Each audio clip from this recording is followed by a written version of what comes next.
De la même façon que qu'on a fini un deuil, et si on fait le deuil d'une personne qui est décédée, on peut s'imaginer, souvent les gens ne font pas le deuil, parce qu'il y a une espèce de forme pensée qui est dans le constat de « si je fais le deuil de la personne, je l'oublie ». C'est souvent ça. On s'imagine que faire un deuil, c'est oublier. C'est pas du tout ça. Faire un deuil, c'est ne plus vibrer la perte. C'est ne plus vibrer la souffrance. Et quand tu seras au bout de ton cheminement, tu n'auras pas renoncé, tu n'auras pas oublié. Simplement, quand tu penseras à ton objet de désir, tu sentiras la richesse de ce que tu as vécu avec cet objet de désir, mais depuis ce que tu peux activer toute seule à l'intérieur. Je suis amoureuse de quelqu'un. Il me fait vibrer et il me fait sentir amour. On rompt, je ne suis plus rien. Je ne peux plus vibrer amour.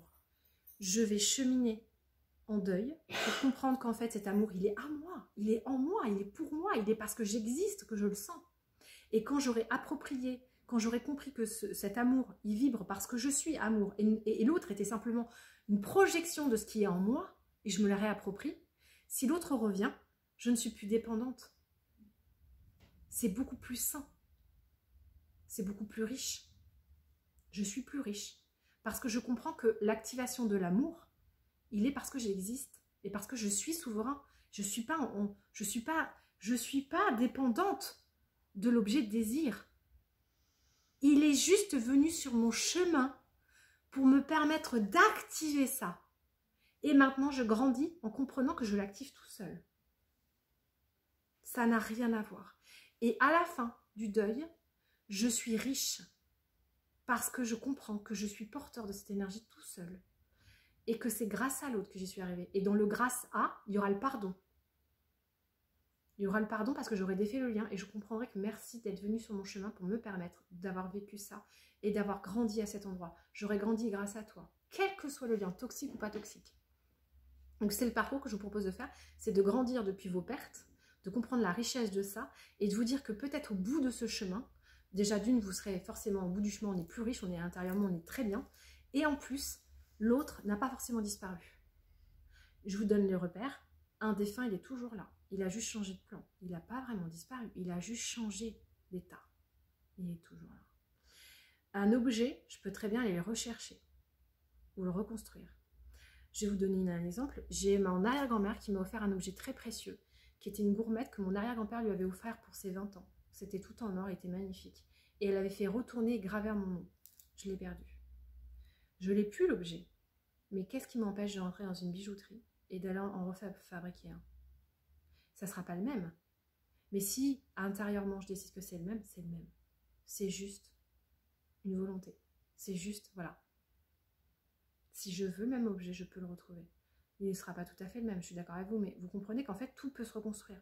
Si c'est vraiment important pour moi, je le ferai. Si finalement je me dis, en fait, c'est juste que cet objet t'a permis de comprendre l'importance du lien d'amour entre tes arrière-grands-parents et que tu décides d'intégrer que cet objet, ce qu'il émane, pourquoi il est important cet objet que j'ai perdu? Parce qu'il était symbole de l'amour de mes grands-parents. Mais si je me connecte à la vibration de cet amour et que je l'intègre en moi et que j'essaie de l'incarner, j'ai plus besoin de l'objet. Finalement, l'objet, j'en ferai rien, ils n'en ont rien fait, ils sont partis, il est toujours là, il a toujours été là, l'objet. Vous comprenez? Et c'est ça, en fait. Et à chaque fois, c'est se positionner en disant qu'est-ce qui m'a apporté, comment je m'enrichis. Et oui, je suis déçue d'avoir... Oui, je m'en veux de l'avoir perdu. Je culpabilise de l'avoir perdu. Mais en même temps, c'est un objet qui était très fragile. J'étais trop jeune pour l'avoir, et c'est comme ça. Et du coup, ça me permet de vivre la perte. Et en perdant cet objet, je me permets de comprendre ce qu'il symbolisait et ce qu'il était. Je l'aurai toujours. Je ne me poserai pas la question. Parce que je l'ai perdu, je comprends qu'il était important. Vous voyez? Encore une fois, même dans la perte, il y a un truc qui se vit qui dit « Waouh, c'était important ». Et je ne l'aurais pas perdu. Combien il y a de schémas amoureux où il y a une femme très très amoureuse qui donne beaucoup beaucoup d'amour, l'homme qui trouve ça totalement normal, il maltraite, ou il est vraiment dans le, comment dire, dans le, comment vous dire, lui il reçoit tellement d'amour que finalement il n'y accorde pas d'importance, vous voyez, limite il est maltraitant, il est, voilà, enfin voilà, il se rend pas compte de la chance qu'il a, la nana se barre, le mec est dévasté, il fait putain mais c'était vachement important en fait. Et oui, tu l'as pu, tu te rends compte comme c'était important, ah ouais, bah tu vois, t'as bien fait de le perdre. Parce que peut-être que tu aurais été toute la vie sans te rendre compte de la chance que tu avais de l'avoir. Et c'est ça aussi. La perte, c'est aussi ça. Ça permet de faire grandir à cet endroit, quoi. Donc, je perds un job. Oh, putain, ça me nourrissait vachement. Qu'est-ce qui te nourrissait dans le job? Et hop, ça te fait avancer en disant, ah, c'est ça qui me faisait avancer. Mais aussi, tu l'as perdu. Et j'ai perdu aussi tout ce qui était attaché de moi à ce job, la représentation que j'avais de moi, peut-être tout le toxique que j'avais de moi. Et en le perdant, je me rends compte de tout ce que je peux libérer de moi pour pouvoir transcender et aller vers quelque chose qui me représente plus. Donc finalement, les pertes, c'est des cadeaux. Quand vous perdez quelque chose, c'est comme les autres cercles. Si vous savez comprendre l'obstacle qui vous est amené et vous comprenez que finalement, c'est une opportunité de grandir, le plus chiant, c'est de comprendre comment je grandis.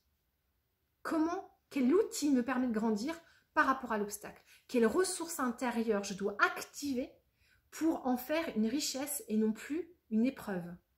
C'est souvent là où en fait on n'est pas bon. On n'est pas bon dans comment j'extrais de moi la ressource qui me permet de dépasser l'épreuve. Souvent c'est là où on bloque. Ça va?